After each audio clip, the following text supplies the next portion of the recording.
Okay, hello guys. This, unfortunately, is like my third time recording this because I don't have enough storage and my phone keeps crapping out. So hopefully this is the one. I just deleted a bunch of stuff, so I'm praying that this video doesn't get deleted and I can make it all the way through. But yes, this video is a bit overdue. I was putting off making this video because I didn't know how I wanted to format it, and I was just being lazy. I didn't want to like go out and write and think about it because it's been hard for me, and I didn't want to reminisce and put myself back in the feelings that I was feeling. Okay, that didn't make sense, but whatever. Yeah, let's just get into it. I want to start off again by talking about why I deleted social media, and I know this is something I talked about in my earlier videos, but I want to go more in depth and go more in detail about why I deleted social media, because I don't think I gave enough context in the other video. But I basically deleted social media in early October, and I deleted social media because I was at a period in my life where I was really struggling, and it was just the lowest point in my life. And basically at this point, in a span of 1 month, I had transferred home. I switched universities, so I was now at home. And I changed my major, and I was at a new school where I didn't know anybody. So I was struggling with this idea of not having any friends and being unsure about the path I was on in my life. And also, I had ended up switching to a school that wasn't really seen as prestigious as the other school I was going to. So I kind of just felt like a failure for coming home. And yeah, I'm sorry, I'm gonna cry. Fuck, I'm sorry, I'm crying. But yeah, I was just feeling really unsure about where I was in life, and I kind of just felt like a failure for coming home. And at this point, because I transferred home, I ended up losing a bunch of my friends from my old school. I have no contact with anyone there pretty much, and I got out of a 2-year relationship, so that was all really hard for me. And it was just all these things happening at once that kind of put me in a position where I didn't want to get out of bed. And I was really struggling. And at this point, I knew that I didn't want to feel like this anymore. So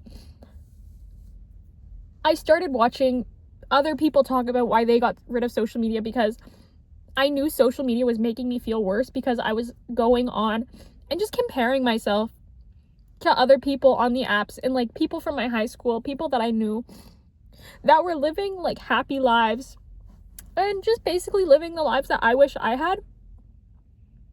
So I knew that in order for me to get past that part of my life, I needed to delete social media.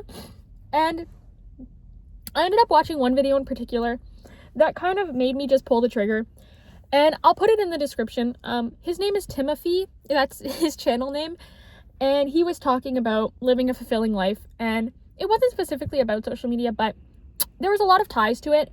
And I ended up looking through the comments, and one of the commenters ended up saying something along the lines of, and this isn't exact words, but he ended up saying, the way you spend your day-to-day life is the way you spend the rest of your life. And that really scared me, because I didn't want to look back on my life and look back on a life of me just spending time on my phone. Like, it scared me, because I am somebody that wants to make a fulfilling life for myself, and that just really like snapped me out of this trance that social media had kind of put me in, and I knew I had to delete it, and I knew if I wanted to make a better life for myself and move past this rut that I was in, I just had to get rid of it. So that's that. And since then, I honestly think that these 3 months have been completely transformational for me. I wouldn't say that I'm the happiest that I've ever been, because I'm most definitely not, but I think that needed to happen for me to grow as a person and create a meaningful life for myself, because I do find myself wanting to do things, make memories, create meaning that I can look back on at the end of my life and be proud of. So yeah. Now, I have a list here of benefits that I've noticed since deleting social media and challenges. And I do want to preface this by saying that any benefit that I've reaped since deleting social media I would not have recognized if I wasn't taking the time to journal about it and analyze and recognize. So that's just a PSA. If you're somebody watching this video who wants to delete social media and understand themselves, I do think that you really have to journal about it and analyze to recognize these benefits. So let's just get right into it. The first benefit is that I can concentrate. And I know this kind of sounds like stereotypical, like, yes, the big thing with social media is everyone knows that it like wrecks your concentration. But it's true. It's really true. Me personally, I am somebody for my whole life, I was convinced that I had ADHD. And on top of that, all my friends around me were telling me they also thought I had ADHD. And, you know, I was the type of person where if you sat me down for like a 20-minute episode, I would pick up my phone. When I go to class, I would pick up my phone for like an hour-long lecture. Sit me through a movie, I have to pick up my phone multiple times. I needed that stimulation. And, you know, like, even if I didn't have my phone around me, I would be tapping on something, like shaking my leg. I would just have to always be stimulating myself.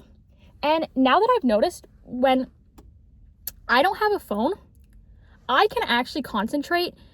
And this concentration has helped me understand these topics, or not like understand my surroundings, but I don't know how to explain it. But I ended up watching the new Now You See Me movie with my mom, and I had made it that whole movie without touching my phone once, and that is something that I'm very proud of because I have not once ever done that in my life. And I ended up walking away from that movie and thinking, wow, honestly, that movie could have been a lot longer. Like, I felt that it was short, and you know, the movie was probably close to 2 hours, if not 2 hours in reality. But I was able to watch the whole movie, feel something from that movie because I was immersed in it and not wrecking that immersion with phone pickups and stuff. And I really enjoyed it. I had a great time, and I got to spend time with my mom, which is something that I'm really grateful for and proud that I can do now. And the next one is I'm pursuing hobbies. Something that I really love to do now is read and draw. And I'll show you some of my drawings here. Here's some of them. You know, I wouldn't call myself like the most skilled drawer in the world, but it's something that I would have never done. Like, I've never drawn in my life before, and I would have never considered myself a good drawer. I just never thought that drawing was like in the cards for me. But because I don't have social media and I'm forcing myself to do all these new things, I've discovered that I really like drawing. And drawing gives me purpose, and you know, in lieu of being on my phone and now I'm drawing, I can look back on my day and think, you know, I did something that I'm proud of. I created something meaningful that I have something to look back on, and that has fulfilled my day. And I think that is great for me. You know, when I wasn't pursuing hobbies and I would spend, you know, like 10 to 12 hour days on my phone, I would just feel gross afterwards, and I would feel like I didn't do anything, and I would feel sad, and I would go to bed and repeat the cycle.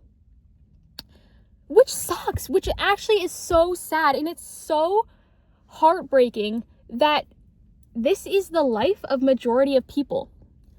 So I've been drawing, and I've also been reading. Now, reading wasn't something that I was ever doing before I wasn't reading. Let's be honest, I was not reading before deleting social media. But since deleting social media, I've managed to read 4 books in 3 months. And that's something that I'm really proud of, because I've also read books where I've taken meaning and purpose from them. So I've read the whole Court of Thorns and Roses series, and I loved it. I took something from it that I would not have been able to take if I was still addicted to social media. And I know this to be true because last summer I tried to read the Powerless and Fearless trilogy. I think that's what it's called, and I don't remember the author.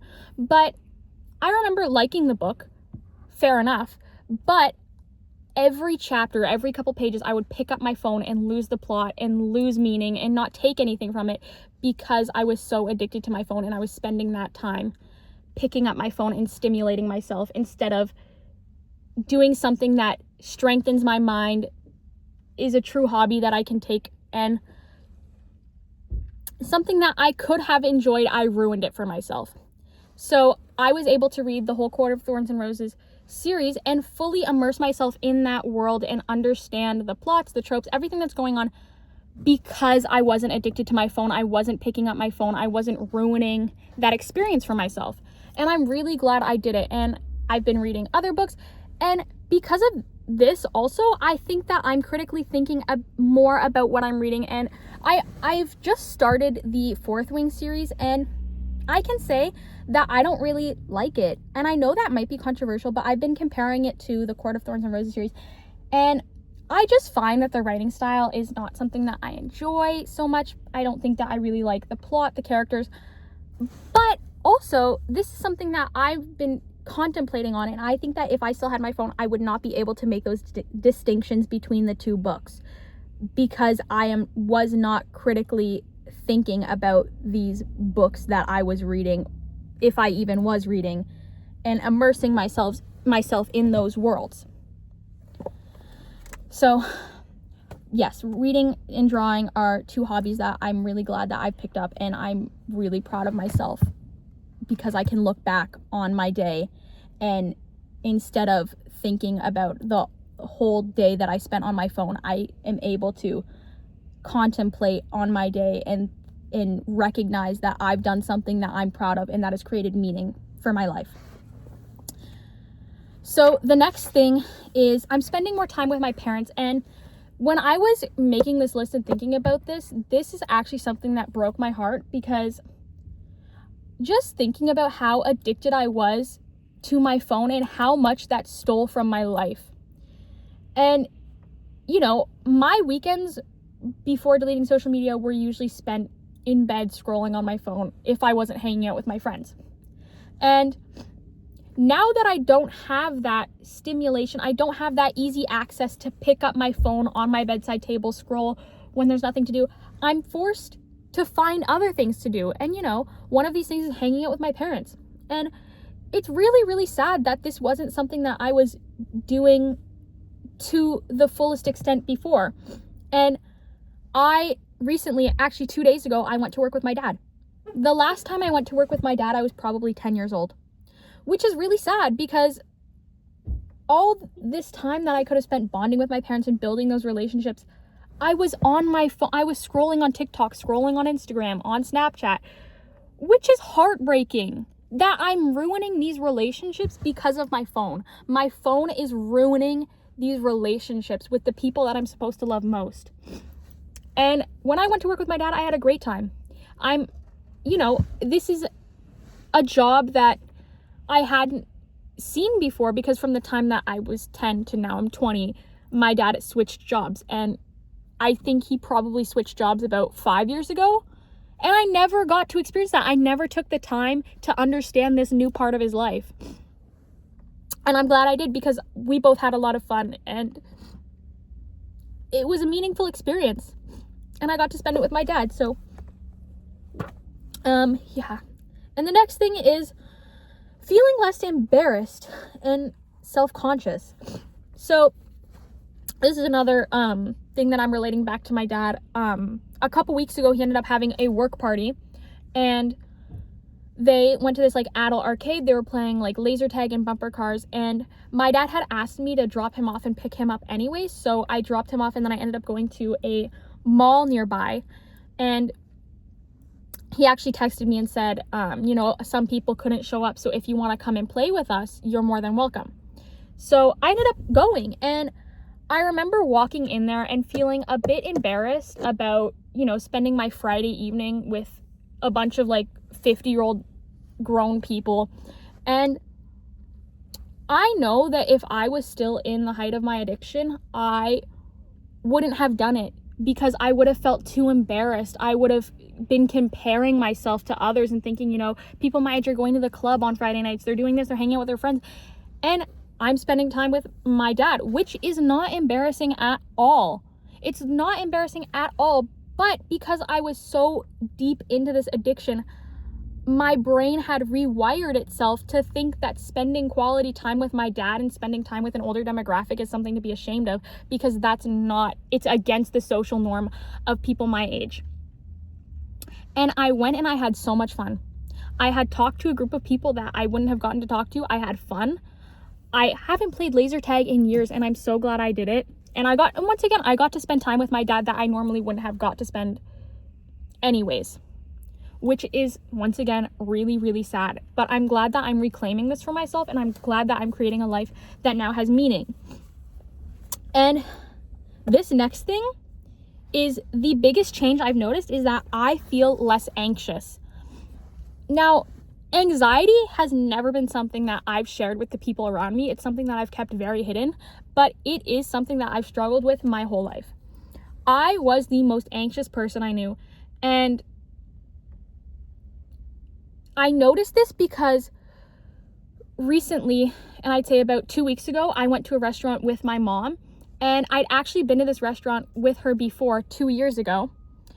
And 2 years ago when we went, I was so anxious we had to leave. I was on the verge of tears, and it was because the atmosphere was so loud, it was so busy, and I kept reaching for my phone, needed that stimulation. I needed to do something. I couldn't go on TikTok. I couldn't hear it because it was too loud. And, all this stuff that ended up making us have to leave. And so we never got to eat there. And I ended up going back with my mom a couple weeks ago, and we went and I had a great time. It was obviously still busy and it was still loud, but instead of forcing myself to escape into my phone and need that stimulation, I was forced to sit with it and recognize my feelings and move past that. And yeah, that's really all I have to say about that, actually. But anxiety was something that really ruled my life, and now I don't notice it at all. So yes, the next thing is doing things because I want to make a meaningful life and not for the content. Now, this is something that I've been mentioning throughout this whole video, is creating a meaningful life for myself, making meaning, doing all this stuff. And I have noticed, and when I was in the height of my addiction, something that I would do is I would go to concerts or hang out with my friends and just think that I needed to do this because I needed to create the perfect Instagram post or the perfect TikTok, the perfect story. And I wasn't doing it because I wanted to make memories with my friends. I needed other people to see how great my life was, which is really, really, really sad, which is really heartbreaking and sad that my phone had controlled me so much that it became not about making myself happy, but convincing everyone else that I was happy. And now I go to concerts, I do things with my friends because I want to spend time with them. I want to make memories. I want to create meaning, and not because I need other people to see my life, which I'm proud of, and I'm glad that I don't have social media and I'm able to reclaim my life. And the next thing is I'm less judgmental of others. Now, this is not a trait that I'm proud of whatsoever, but I honestly would consider myself a judgmental person. I was the type of person where if I met somebody, I would go home and look them up on Instagram or look them up on TikTok and make quick decisions about them based on their profile or this feed that they've curated that is not a true reflection of themselves, but what they believe that other people need to see about them, or this altruistic best version of themselves. And now that I can't do that and I'm meeting people, I'm able to judge them based off those interactions, and I'm able to make a more true and honest and meaningful judgment of these people. And now I'm creating relationships that I think are based off of honesty and meaning, and not because, I don't like their social media feed. I don't like their profile picture, or I do like their profile picture, and that's why I'm friends with them. Yeah, that's all I have to say about that. The next one is I can be bored and be present. Now, this one is going back to when I went to work with my dad. We ended up having to go on a 3-hour drive on that day, and I didn't touch my phone once. That whole drive, I put my phone was in my back pocket and it stayed there. And I ended up bringing a book with me, and I brought some flashcards because I had to study for a midterm. And I didn't need those. I was able to talk to my dad, look out the window, and be satisfied with that. And because I wasn't picking up my phone, I felt that that road trip was more satisfying. And I just took more meaning from it because I wasn't staring at my phone the whole time, and I was looking at these things out the windows and having real conversations with my dad. And these conversations were sparked because I wasn't on my phone. I wasn't distracting myself. I had to be there and in the moment and be bored. And I'm glad that I can be bored, because sitting through a 3-hour road trip was never something that I thought was in the cards for me to just sit there. And I thought, I needed that stimulation. I needed TikTok. I needed Instagram. I needed Snapchat. I don't need those. In fact, I need to not have them. And I think a lot of people need to not have them too. So the next point is, I am acutely aware of and resistant to consumerist culture. Now, this one's an interesting point because I wouldn't say I'm completely resistant to consumerist culture, but I'm not consuming it on that large scale that social media is giving you. When I was on TikTok, every other video, if not every video, would be some sort of ad. Somebody telling you need this product, you need to do this.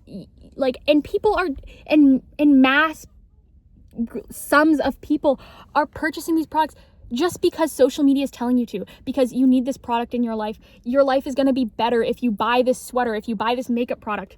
And now I think that because I'm not consuming those ads and ads and ads and ads, I am, obviously I'm not completely free of it. I just bought an Arc'teryx hat.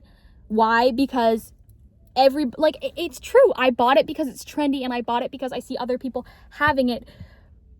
But that was a decision that I made based off of, my friends having those products, or, it's not because of I'm consuming these constant ads on social media, which I do not think are beneficial whatsoever. And this is also something that I noticed because I ended up watching a video essay a couple days ago on these trendy products, and one of them was the Starbucks Bear Cup. And I think they said that this is something that happened in early November, and I didn't find out about it until a couple days ago. And I was reflecting on that and thinking, if I was in the height of my social media addiction, I probably would have felt that I needed that. And now I looked at that and thought I honestly looked at that cup and thought, wow, that is disgusting, because people were fist fighting over it or something. And it's not a practical cup. It's plastic. It can't hold ice. It can't keep things cold or hot. It's just a really impractical cup that Starbucks promoted, and they know what they're doing, creating this limited amount of cups so they can push this consumerist idea and have these mass groups of people think that they need this product. And I was proud of myself for looking at that and not wanting it, because I know that if I had TikTok or something, I would have fell for it. I would have fell for it and thought that that's a cup that I needed. And then the last point I have is I have a greater sense of self-confidence, and I'm not comparing myself to others. So once again, this goes back to what I said at the beginning of the video, where I had to delete social media because I was constantly comparing myself to those around me. And because I was in such a low point in my life, it was making it worse, because I was looking at other people living these happy lives that they've curated for social media, and thinking that I'm never going to be as happy as them because they're doing this and I'm in this position of my life. When in reality, everybody goes through rough periods of their lives, but you're obviously not going to see that because people are creating the best possible image of themselves for social media so everyone else can think that they're living a great life. And now that I don't have social media, like I said, I'm creating meaning for myself, and I have a greater sense of who I am as a person, and just overall confidence, because I'm not comparing myself to Instagram people, like people on Instagram, people on TikTok. I'm not comparing myself to people, not only people I know, but strangers. So yeah, that's all I have for benefits. And then I only have 2 points for challenges, but I do think these 2 points are pretty strong. And the first point that I made is that I feel like I can't connect with new people. And I am very grateful for the friendships that I have right now, because, you know, I was able to connect with them and they understand me, they understand who I am as a person. So me deleting social media didn't affect these relationships that I had, but I am really struggling to connect with new people because I'm not on social media. I'm not understanding these new trends, these new fads that are going on that ultimately kind of lead to human connection. Because if majority of people are consuming the same content and these same new trends, they're obviously going to have a greater connection bond than somebody who's not. And that really sucks, because something that I've really struggled with is, like I mentioned, I transferred schools. I'm at a new university. I have not been able to make one friend since transferring, and that's really sad. And I've noticed that this is another thing. I go into class and everyone around me is on their phone waiting for class to start. And it makes me feel like I can't talk to the people around me because I'm disrupting something that they're doing. And people aren't opening themselves to conversations because they can rely on their phone for that stimulation. They don't have to feel uncomfortable just waiting for class to start. And it's really made it hard for me to connect with my peers and people around me. So that's been one really hard thing. And then the next kind of piggybacks off that point is that I feel isolated. Because I can't make these connections, I do feel isolated. You know, I go to a school with a population of 50,000 and I've never felt more lonely. Because I can't make these connections, because everybody's consuming the same media, because everybody's so addicted to their phone that they either A, don't want to make those connections, or B, are only connecting with people, or not only connecting, but it's easier for people to connect with each other based off of the same things they're consuming. So that's really all I have to say about the cons. However, I do think that these cons are not permanent. They are temporary, and I don't see these setbacks as something that's going to affect me for the rest of my life. I have my whole life ahead of me, and I don't ever plan on getting social media back, because I do think that the pros significantly outweigh the cons. And I know that I will find people out there that share the same goals as me, share the same ambitions, share the same thoughts on social media, and I can make those bonds with those people down the line. So yeah, that's my 3-month update. Sorry I cried. Hope that didn't make you too uncomfortable. But I think it's important to be honest and share my story in case somebody out there is contemplating deleting social media and, wants to see what it's like. And, it's not easy, but I think that in the long term, the benefits are great. And yeah, hope you guys enjoyed this video. Let me know what you think. Sorry I cried. Sorry I cried. Bye.